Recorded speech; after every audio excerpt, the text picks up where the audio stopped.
రాష్ట్ర ప్రభుత్వము వేలాది ఎస్సీ ఎస్టీ బీసీ బ్యాక్లాగ్ పోస్టులను దొడ్డిదారిన లక్షల రూపాయల లంచాలు తీసుకొని అక్రమ పద్ధతి లోపల తమకు నచ్చిన వారికి డబ్బులు ఇచ్చిన వారికి రిక్రూట్మెంట్ చేసుకుంటూ భర్తీ చేస్తున్నారు.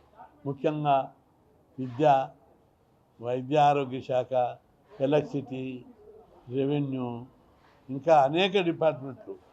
ప్రతి డిపార్ట్మెంట్లో కూడా ఇష్టారీతిగా ఇష్టం వచ్చినట్టుగా అక్రమ పద్ధతి లోపల వీళ్ళు ఉద్యోగాలు భర్తీ చేస్తున్నారు.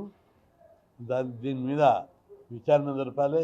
రాజ్యాంగబద్ధమైనటువంటి పోస్టులలో బీసీ ఎస్సీ ఎస్టీలకు రావాల్సిన బ్యాక్లాగ్ పోస్టులను అక్రమ పద్ధతి లోపల వీళ్ళు భర్తీ చేయడం అనేది చాలా దుర్మార్గం. దీని విషయం లోపల ప్రభుత్వం వెంటనే విచారణ జరిపి చర్యలు తీసుకోవాలి.